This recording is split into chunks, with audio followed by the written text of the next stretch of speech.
Essa ex-pastora saiu da igreja e foi para outra religião porque pastores chamaram ela de bruxa. Assista aí. Foi dentro da igreja evangélica. Eu já era pastora. Sim. E eu cheguei lá no dia de Santa Ceia. E aí o pastor pediu para poder levantar, quem quisesse ir até o altar. E eu fiquei no banco. Tá. E aí os pastores levantou, foi até o altar. E uma senhora ficou do meu lado. E eu não conhecia essa senhora. E aí a voz falava comigo assim: fala com ela que a filha dela está... Eu não vou falar o nome, mas... Não, claro. Mas deu o nome. Fala com ela que a filha dela, Tan, está correndo perigo. E aí eu comecei com a voz: para que eu não vou falar. E a voz: fala que ela tá assim, pá. E eu: para que eu não vou falar. E aí eu fui embora. Quando eu fui embora, eu morava num apartamento e eu dormi na sala. Tá. Eu estava grávida da minha filha. E a voz ficou a noite toda conversando comigo na sala. E ela falava assim: você não falou que a fulana... E falava o nome, sabe? Vamos supor, Maria. Que a Maria está correndo perigo. E eu falava: eu não vou falar. E tá. Quando amanheceu o dia, eram mais ou menos às 8h30 da manhã, eu recebi uma ligação desse pastor que eu não conhecia, me chamando e falando: pastora Ana, eu gostaria que à noite você participasse de um culto, sabe, na casa de uma irmãzinha, tem como você ir? Eu falei: tem. Você leva suas filhas? Eu falei: levo. E aí, quando eu cheguei lá, eu dei de cara com a mulher. E aí, na hora que eu dei de cara com a mulher, a voz falou: agora você vai falar. E aí, o pastor pegou e falou assim: vamos dar a palavra para a pastora Ana e vamos fazer agora ela fazer uma oração, né? Pedir para ela fazer uma oração. E aí a voz falou: coloca ela no meio agora e fala tudo que eu vou te mandar. E aí eu comecei a falar tudo. Que a filha dela estava no hospital, que a filha dela estava passando mal, que a filha dela estava muito ruim e que eu via ela perdendo alguém, só que eu não sabia. E aí o pastor começou a chorar e a mulher também, porque eles nunca tinham me visto. Então eu acredito que eu tô te vendo hoje, eu tô te conhecendo hoje, eu te falar uma coisa que só você sabe, que ninguém tá sabendo. É incrível. Então, né? E aí eles começaram a chorar muito, falou: como que a senhora sabe? Eu falei: desde ontem que eles estão pedindo para falar. Aí eles começaram a chorar e eles falaram assim: minha filha tá no hospital, minha filha tá muito ruim, perdendo um bebê de 4 meses. E aquilo pra mim, eu comecei a chorar, porque pra mim eu fiquei muito doida, porque eu duvidei da voz a noite toda, eu duvidei da voz naquele momento, e pra mim foi muito doido, porque eu via, e eu não sabia o nome, eu não conhecia. E a filha dele, ela, uma semana depois, quando passou, saiu do hospital, ela pegou e mesmo ainda não podendo andar direito, ela subiu até o 4º andar do prédio e bateu na minha porta, e falou: eu vim aqui, eu tenho que te dar um abraço, eu tenho que te agradecer. Sabe? E aí aquilo me chocou muito, porque eu não conhecia aquela família, eu não conhecia a filha dele, eu não sabia, e o nome que eu dei. Então dali eu comecei a ter mais revelações mais fortes ainda, que foi mais dentro da igreja, a época que eu tive mais revelações fortes, assim, que tudo começou foi dentro da igreja, e os pastores começaram a falar que eu estava endemoniada. E aí, o que acontece? Eu ia pro monte, eu tava gestante, né? E eu falava assim: poxa, não tem lógica, eu não tô endemoniada, eu tô gestante, meu bebê tá quase para nascer, 9 meses. Então, eu acredito que eu tô com uma criança dentro do ventre. E aí, eu tava no monte e eu começou a revelar. E na hora que eu estava revelando, a gente fez um círculo e não tava aquele pastor lá. E aí, eu comecei a revelar, falar em línguas. E quando eu abri os olhos, o pastor tava na minha frente.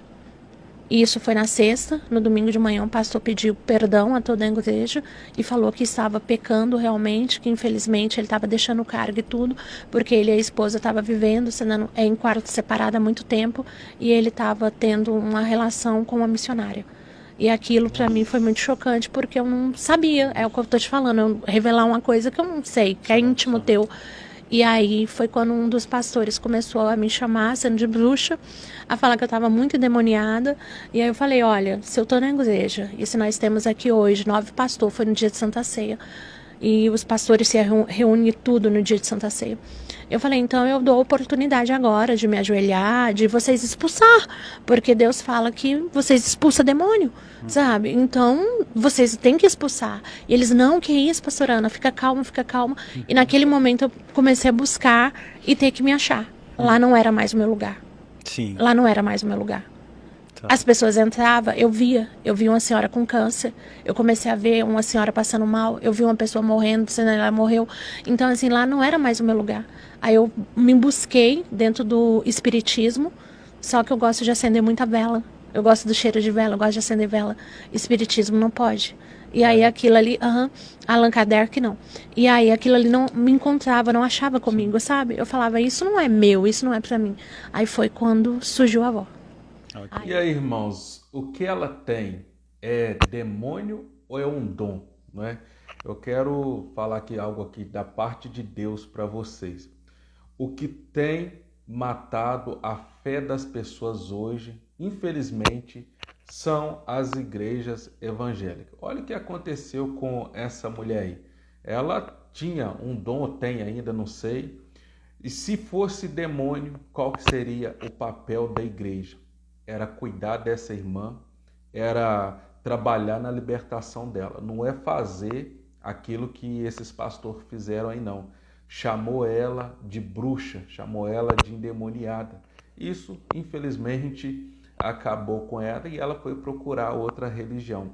O que mais me intriga é que quando ela se ajoelhou para ser liberta, os pastores caíram fora. Mas na hora de acusar ela de alguma coisa, eles acusaram. E o que tem hoje matado a fé das pessoas, infelizmente, são pastores sem sabedoria, não é? O apóstolo Paulo, ele expulsou um espírito de adivinhação de uma jovem, não é? Mas ele não ficou falando que ela era endemoniada, não. Mesmo aquela jovem todo dia falando a verdade, ele, né, discerniu o espírito, viu que aquilo ali não provinha de Deus, ele simplesmente deu uma ordem, o mal saiu da vida da jovem. Ele não saiu falando que ela era bruxa, que ela era endemoniada, não. Infelizmente, esse não é o primeiro caso que a gente ouve falar, né? Tem vários casos aí de pessoas que saíram da igreja porque pastores, ao invés de cuidar da ovelha, fizeram o que fizeram com essa moça aí, né? Não é o primeiro caso que eu posto aqui de pessoas que saíram da igreja e foi procurar outra religião por causa de pastores, não. Tá? Isso é muito recorrente. A igreja precisa acordar. Se tem alguém nessa situação, qual que é melhor fazer? Cuidar dela, orientar ela de acordo com a palavra e depois cuidar dessa alma. Não é jogar ela fora da igreja, não. Tá bom?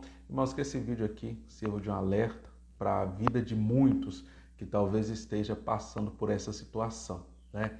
Que Deus abençoe você, sua casa e a sua família, em nome de Jesus.